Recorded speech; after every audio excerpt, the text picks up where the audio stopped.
Hey guys, subscribe for daily content, and if you're shopping for gear, make sure you check out the description for the newest items at some of the very best online retailers. There's also links for some of the items that I personally recommend. Thanks!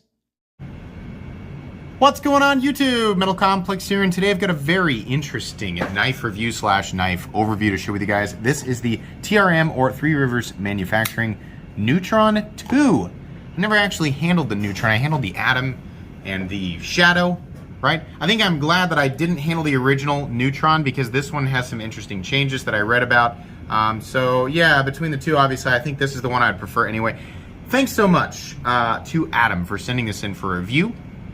And thanks so much to my generous patrons who are supporting me right now. There's a link for Patreon right down below. And please make sure to follow me on Instagram at metal_complex. Let's go ahead and get a measurement of this guy.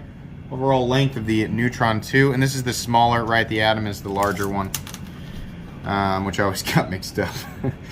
Overall length is coming in at about 7, maybe just a hair over 7 inches. Blade length is coming in just a little over 3 inches, which is weird. I think it should probably be a little bit less than 3 inches so that we can appease the laws and some of the more ridiculous laws in certain areas. But yeah, I'm measuring just a hair over 3, maybe right on 3, best case scenario. The actual cutting edge is only about 2.8, something like that. Let's go ahead and do some size comparisons up against the Ontario Rat Model 1 and Model 2. You can see here that this is definitely more the size of the Rat 2. Your cutting edge, it's a little longer than the Rat 1, a little short. I'm sorry, a little longer than the Rat 2, a little shorter than the Rat 1. Good size though. How about up against the Spyderco PM2? It's way over here today. Spyderco PM2 and Spyderco Para 3.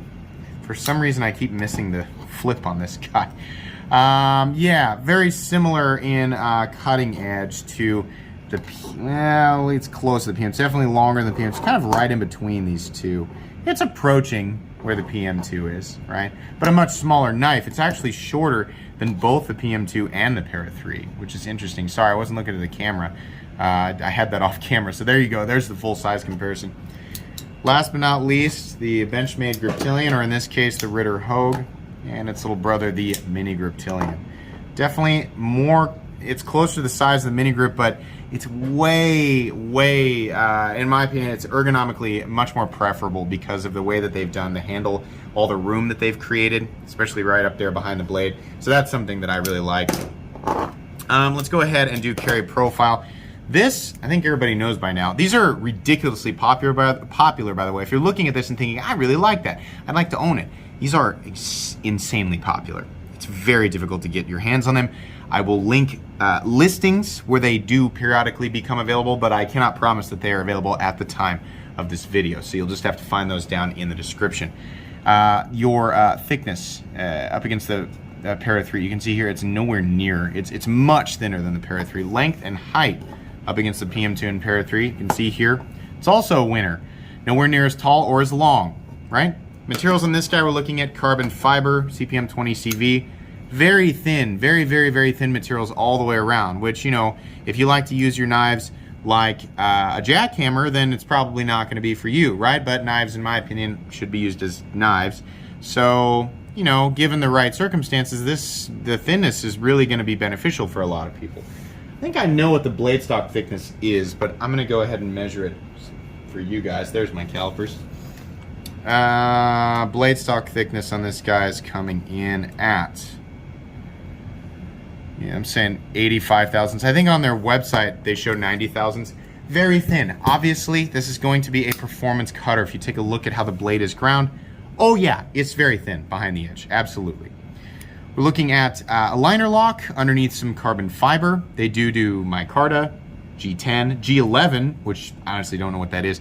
They do a wide variety of different scales. That's actually one of the they changed the way that the liners were, and they changed the way that, I guess, the way that the scales were milled so that they could make more liners, because a lot of people were, I'm sorry, make more scales, because a lot of people were asking, like, it'd be really cool if you had a bunch of different scale options, and so they obliged. So that's cool. I think that's a smart move.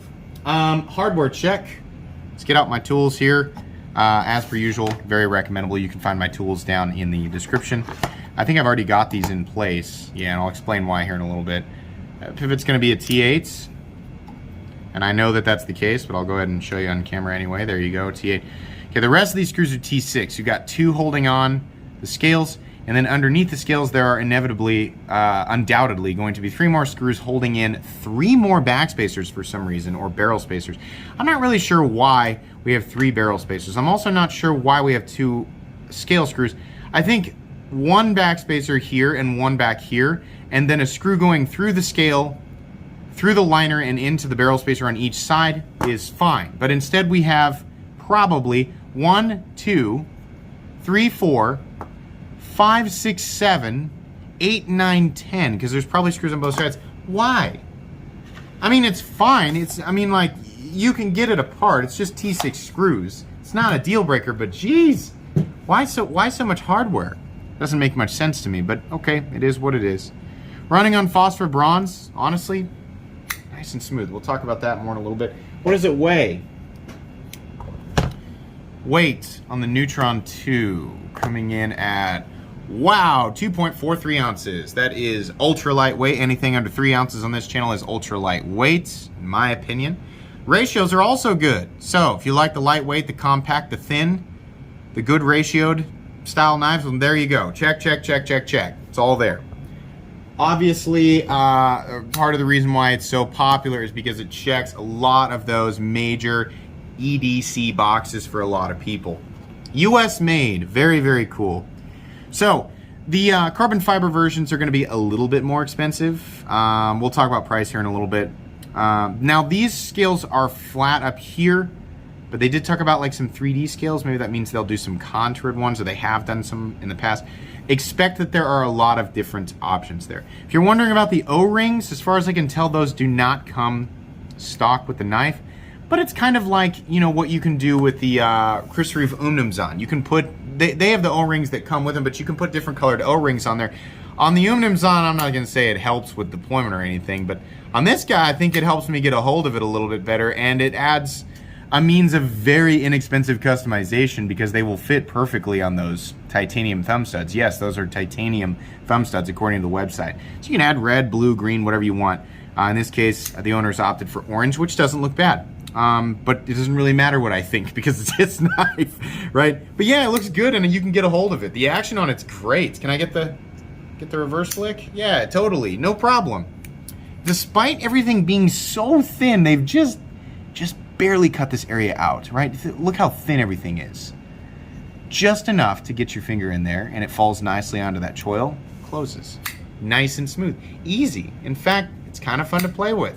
Despite being such a skinny little thing, you'd think it would be kind of difficult to manipulate, but it's not.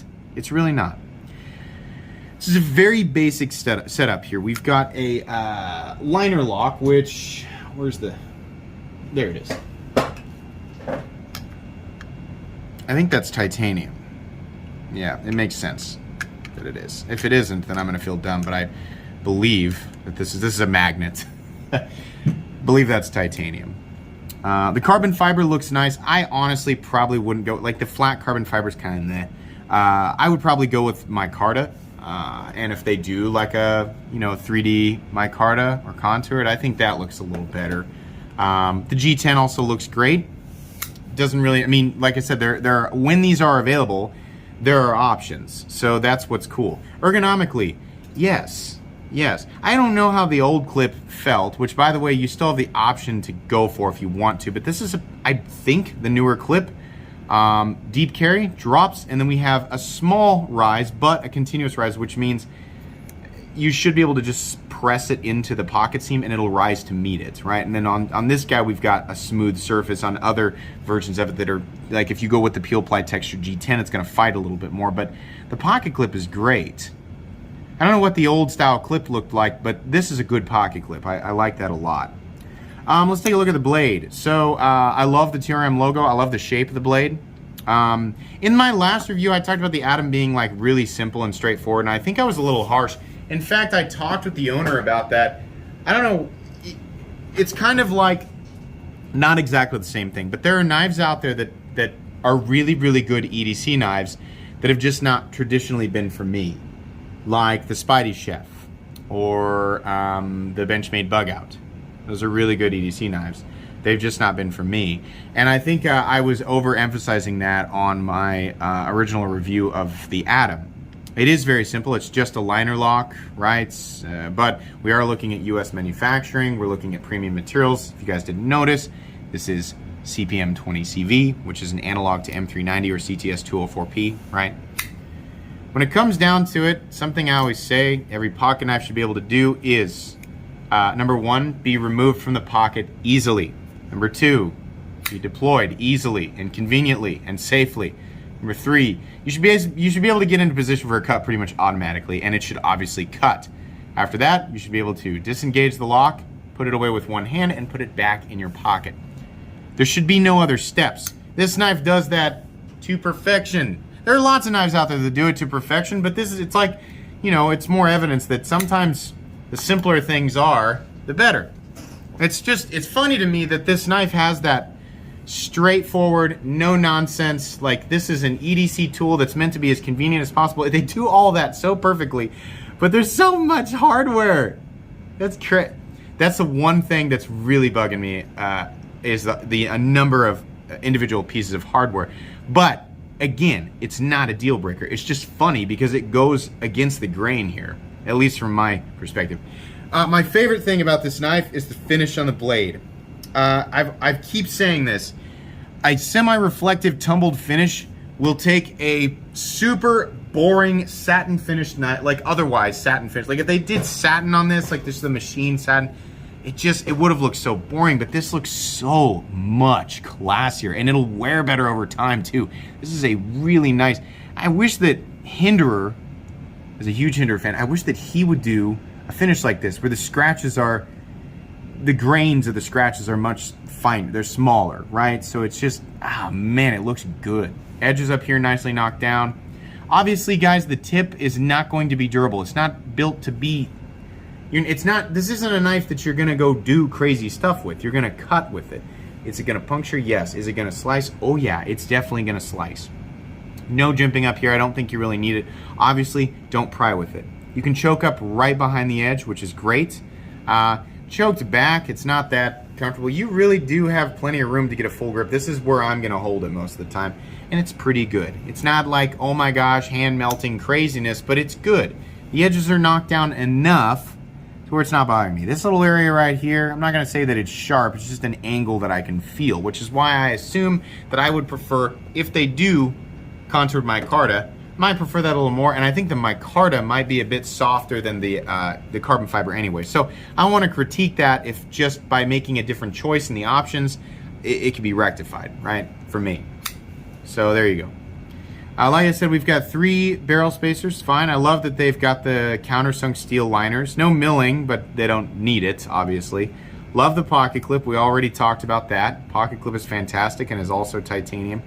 This particular one is off center, and I tried to tighten it. That's why I already had the bit in there, because I tried to tighten this a little bit and get it to go back center. Here's the thing, I fully believe that I could take this scale off, loosen up these body screws that are connected to the barrel spacer on one side, the same side as the show side pivot, and get that blade to center up perfectly. But it's not my knife, I'm not gonna do that. There's no instructions to say that I'm able to do that, so if the owner wants to do it, he can.